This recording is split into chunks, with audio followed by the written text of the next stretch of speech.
आशा करते हैं कि आप लोग अच्छे होंगे और आप लोगों की एसएससी एमटीएस की तैयारी बेहतर चल रही होगी। तो फाइनली आप लोगों का एसएससी एमटीएस का 17 अक्टूबर का फर्स्ट शिफ्ट का एग्ज़ाम हो गया है।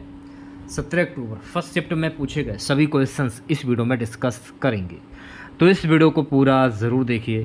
वीडियो अच्छा लगे तो प्लीज़ वीडियो को लाइक और शेयर ज़रूर करें, और जो भी हमारे नए बच्चे हैं, जिन बच्चों ने चैनल को सब्सक्राइब नहीं किया है, तो प्लीज़ चैनल को जरूर सब्सक्राइब करें और नोटिफिकेशन बेल ऑन करना ना भूलें।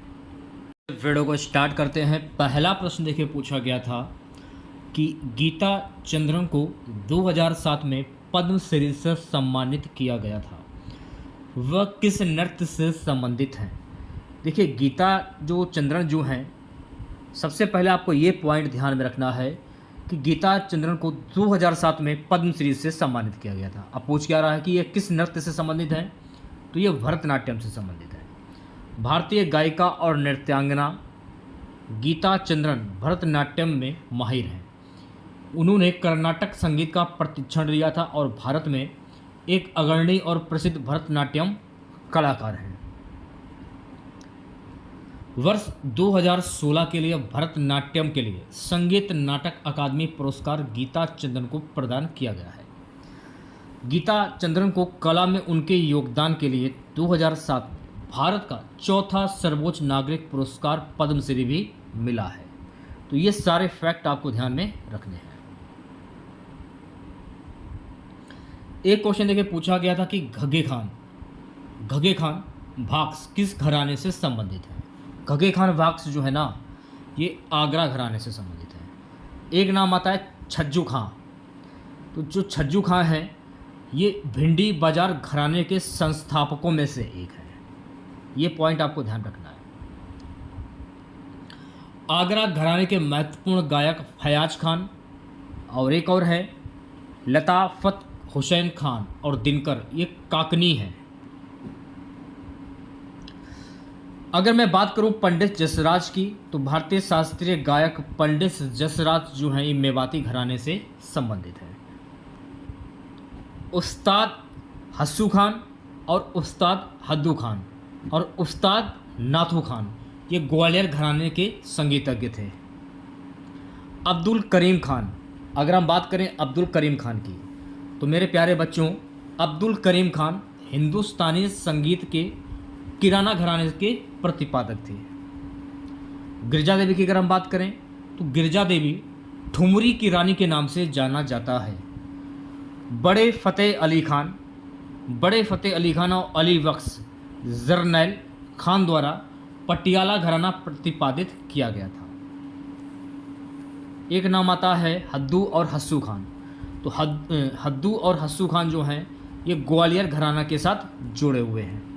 तो ये सारे फैक्ट आपको ध्यान में रखने हैं, क्योंकि मैं आपको जो भी फैक्ट कराता हूँ, अगले ही दिन आपको एसएससी एमटीएस के एग्ज़ाम में वो क्वेश्चन आपको छपा हुआ मिल जाता है।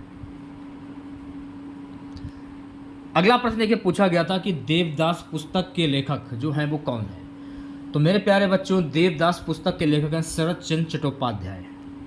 देवदास एक बंगाली प्रणय उपन्यास है जिसे शरत चंद्र चट्टोपाध्याय ने लिखा है।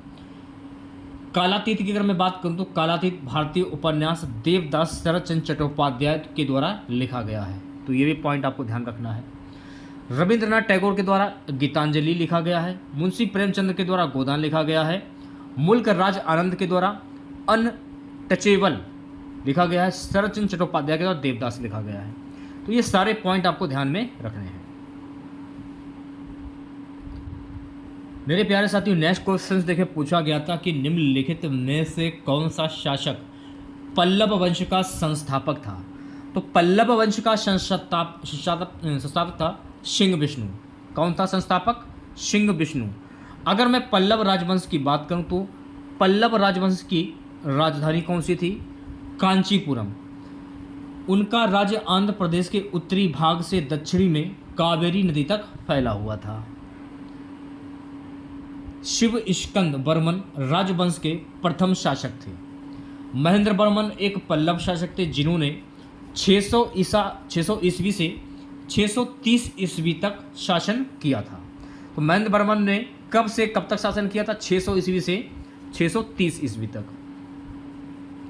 और इन्होंने सिंह विष्णु का स्थान लिया था। उन्होंने पल्लव रॉक कट मंदिर वास्तुकला की शुरुआत भी इनके द्वारा ही की गई थी। अपराजिता वर्मन, जो अपराजिता वर्मन थी, ये पल्लव राजवंश के अंतिम शासक थे। तो ये भी पॉइंट आपको ध्यान में रखना है। पल्लवों के शिलालेखों में नगरम वाणिज्यकर्ताओं के संगठन के रूप में भी जाना जाता है। तो ये भी पॉइंट आपको ध्यान रखना है। नरसिंह वर्मन प्रथम, ये पल्लव के शासनकाल के दौरान हैन स्वांग ने पल्लव राजधानी कांची का दौरा किया था। तो ये भी पॉइंट आपको ध्यान रखना है। विष्णुगोपा पल्लव शासक गुप्त सम्राट समुद्रगुप्त का समकालीन था। तो ये सारे ही फैक्ट आपको ध्यान में रखने हैं।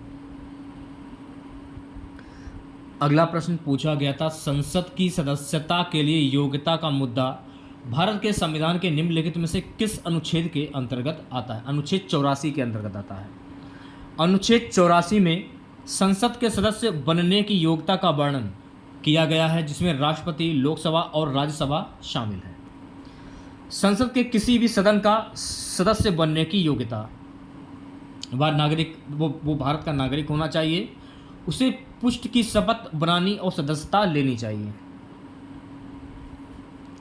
दूसरी बात, उसे लोकसभा के मामले में 25 वर्ष से कम और राज्यसभा के मामले में 30 वर्ष से कम आयु का नहीं होना चाहिए। उसके पास संसद द्वारा निर्धारित अन्य योग्यताएं भी होनी चाहिए। अनुच्छेद 81 किससे संबंधित है? सुप्रभुता और मान्यता के लिए शर्तें। अनुच्छेद 82 अनुदान की अनुमति की प्रक्रिया। अनुच्छेद 83 सप्रभुता की प्रक्रिया। अनुच्छेद 84 संस्थानों की मान्यता की प्रक्रिया। तो ये सारे फैक्ट आपको ध्यान में रखने हैं। अगला प्रश्न पूछा गया था मेरे प्यारे बच्चों, भारत की पहली विश्व विजेता क्रिकेट टीम के कप्तान कौन थे? भारत की पहली विश्व विजेता क्रिकेट टीम के कप्तान थे कपिल देव। 2011 का जो विश्व कप हुआ था, महेंद्र सिंह धोनी के नेतृत्व में जीता गया था। यानी कि 1983 के बाद 2011 का विश्व कप जो है वो महेंद्र सिंह के नेतृत्व में जीता गया था। ये 9 जून से 25 जून 1983 तक इंग्लैंड और वेल्स में आयोजित किया गया था। भारत ने वेस्ट इंडीज को कपिल देव की कप्तानी में प्रतिष्ठित ट्रॉफी जीतने के लिए 43 रनों से हराया था। विश्व कप आयोजन हर 4 वर्ष में आईसीसी द्वारा किया जाता है और इसका मुख्यालय दुबई में स्थित है और इसके प्रमुख ग्रेगर वार्कले जो है वो सीईओ हैं। ये भी आपको ध्यान रखना है। अगला जो आपका विश्व कप हुआ है 2023 की मैं बात कर रहा हूँ। 2023 का जो विश्व कप हुआ था, तो 2023 का जो विश्व कप हुआ है, इसमें ऑस्ट्रेलिया ने भारत को फाइनल मैच में शिकस्त दी थी। यानी कहने का मतलब ये है कि भारत जो है वो फाइनल में पहुंच चुकी थी। फाइनल में पहुंचने के बाद ऑस्ट्रेलिया ने भारत को शिकस्त दी थी। मुस्लिम लोगों का शोक पर्व कौन सा? तो मुस्लिम लोगों का शोक पर्व है मुहर्रम। मुहर्रम का शोक या मुहर्रम पर्व का स्मरण शिया और सुन्नी मुसलमान दोनों से जुड़े अनुष्ठानों का एक धार्मिक कार्य है। इस्लामिक कैलेंडर के पहले महीने मुहर्रम में स्मारक आता है। ओलंपिक के अनुसार स्विमिंग पूल की लंबाई कितनी होती है? तो मेरे प्यारे बच्चों, ओलंपिक के अनुसार स्विमिंग पूल की लंबाई होती है 50 मीटर। ओलंपिक स्विमिंग पूल में 10 लेन होती हैं। तो ये भी पॉइंट आपको ध्यान में रखना है। कार्बोनाइजेशन क्या होता है? कार्बोनाइजेशन वह प्रक्रिया जिसमें कार्बनिक पदार्थ को उच्च तापमान पर गर्म करके कार्बन में परिवर्तित किया जाता है, जिसे कोयले का निर्माण है। अगला प्रश्न देखिए, पूछा गया था किस राज्य में बहुआयामी रूप से गरीब लोगों का अनुपात सबसे अधिक है? बिहार में। बहुआयामी गरीबी सूचकांक नीति आयोग के द्वारा जारी किया जाता है। तो ये पॉइंट आपको ध्यान रखना है। बहुआयामी गरीबी सूचकांक अपने विभिन्न पहलुओं में गरीबी को मापने का प्रयास करता है। वह प्रति व्यक्ति उपभोक्ता व्यय के आधार पर गरीबी पर वर्तमान आंकड़ों की पूर्ति करता है। लास्ट क्वेश्चन रहेगा, संसद के किसी भी सदन का सदस्य बनने की योग्यता, संसद सदस्य के रूप में चुने जाने के लिए एक व्यक्ति को भारत का नागरिक होना चाहिए और राज्यसभा में चुने जाने के लिए उसकी आयु कम से कम 30 वर्ष और लोकसभा के मामले में कम से कम 25 वर्ष होना चाहिए। अतिरिक्त योग्यताएं कानून द्वारा संसद निर्धारित किए जाएंगे। ठीक है, तो ये क्वेश्चन थे आपकी पहली शिफ्ट के। तो अगर आपको ये पीडीएफ चाहिए तो ये पीडीएफ आपको हमारे टेलीग्राम चैनल पर और व्हाट्सएप ग्रुप पर मिल जाएगी। लिंक आपको वीडियो के डिस्क्रिप्शन में दिया गया है। जो लोग ज्वाइन होना चाहते हैं ज्वाइन हो जाइए। अगर आपकी इच्छा करें तो ज्वाइन हो सकते हैं आप लोग। ठीक है, तो अगर आप लोगों ने अभी तक चैनल को सब्सक्राइब नहीं किया है तो सभी बच्चों से हाथ जोड़कर रिक्वेस्ट है, प्लीज़ चैनल को जरूर सब्सक्राइब करें और वीडियो को ज़्यादा से ज़्यादा लाइक करें। मिलता है नेक्स्ट वीडियो के साथ। जय हिंद, जय भारत।